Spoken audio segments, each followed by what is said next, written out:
A lot of young people realize that they can live in the United States, but they won't have their desired standard of living.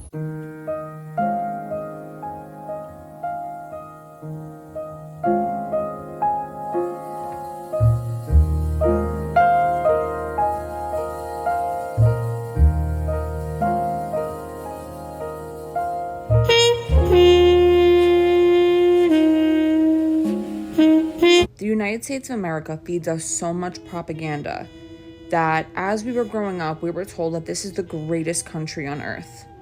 The U.S. is now classified as a third world country. To classify the United States as a third world country just because more of its citizens are now facing circumstances that we associate with the third world.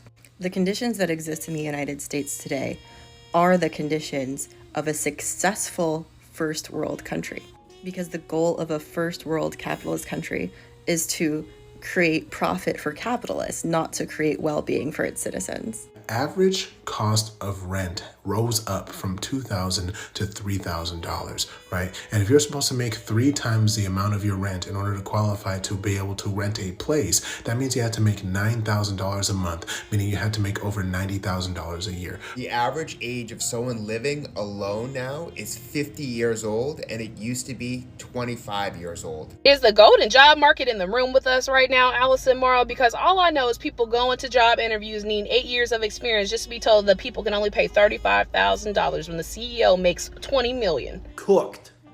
For reference, in the past few months, I've applied to 1,400 jobs on LinkedIn alone.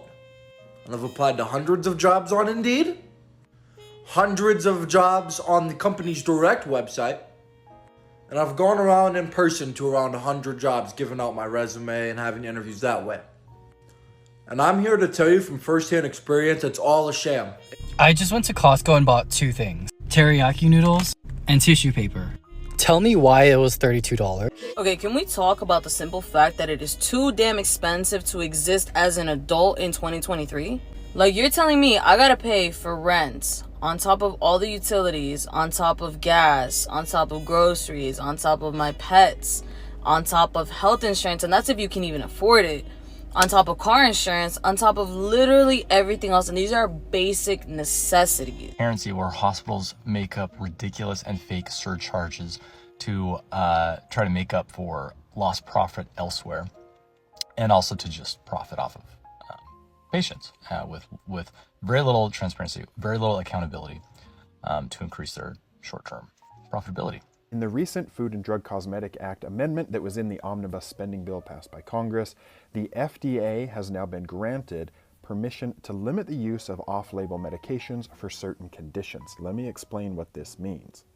When a new drug is approved, it's approved for a specific indication, but in the past, it's always been up to the discretion of the doctor and their patient with that relationship to determine if that drug could be safely used for other things. This is what's termed off-label use of a medication, and oftentimes doctors are able to prescribe things that work really well for conditions, and we do it all the time in dermatology, where we prescribe a cream that maybe it was approved for dermatitis, but we use it in psoriasis because it works really well. So this would give the FDA power to tell doctors that they can't prescribe certain medications for off-label uses, and this would happen if a pharmaceutical company has a drug that can treat something and they don't want doctors to use alternatives. They want to make the money off of the brand name medication. Why is the hospital so expensive?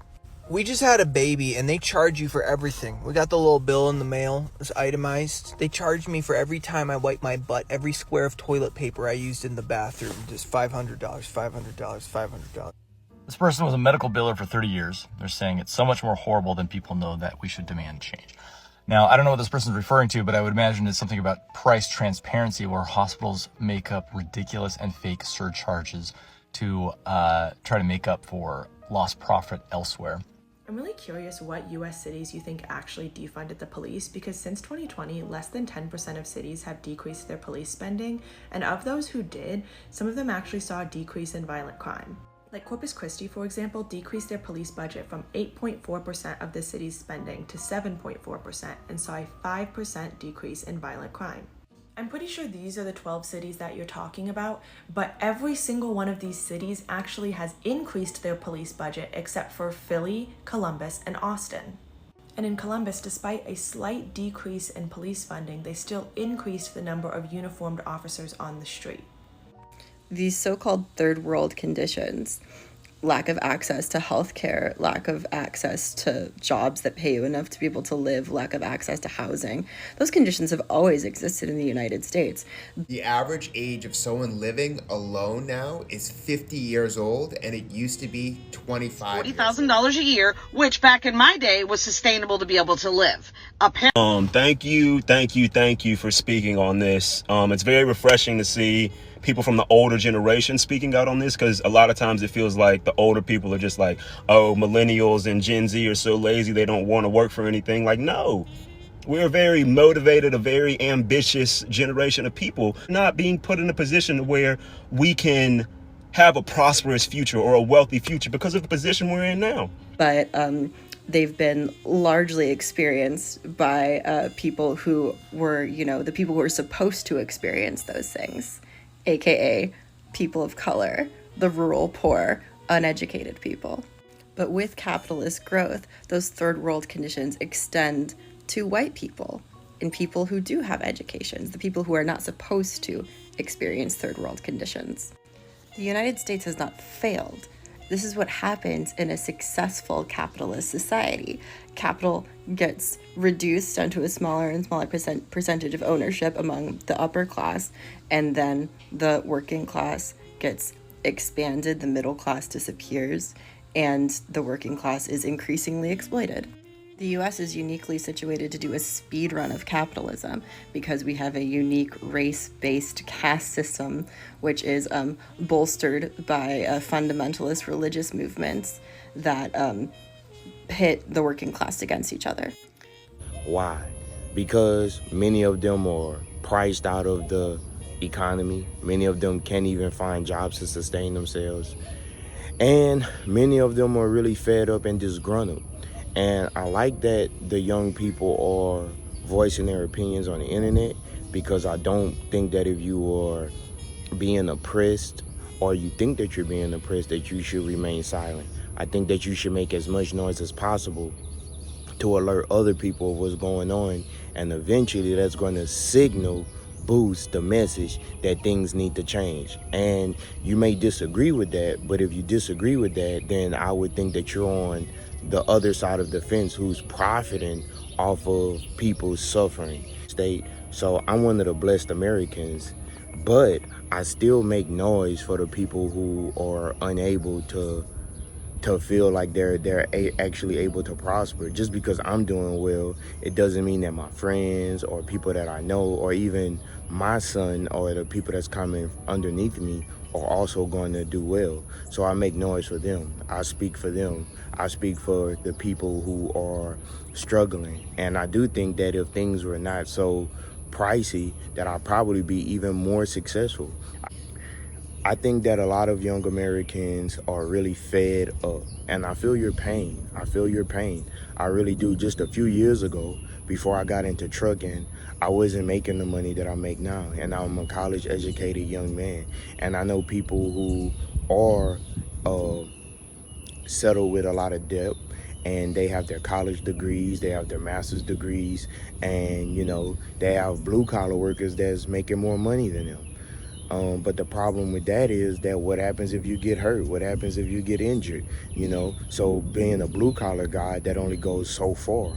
And being a college educated person, it still only goes so far, because we're already in an industrialized nation, and there's only so many computer jobs, there's only so many desk jobs, there's only so many jobs available overall. And I think that if we look at the system as one big circle or oval, every part of the circle or oval keeps the system functioning.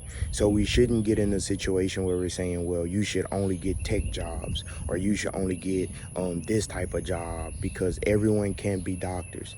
Everyone can't be lawyers. We need people to run the sewage system. We need people to pick up the trash. We need people to open up daycares. We need people to audit the lawyers and doctors, companies. We need a lot. You know, we need a functioning society, and I think that the society is not set up for the benefit of the many. It's set up for the benefit of the few. However, I would love to hear what you guys think in the comments. Please don't be a stranger to subscribe if you haven't subscribed. I have many other videos on my channel talking about the system and different aspects of the system. So that's it for my video.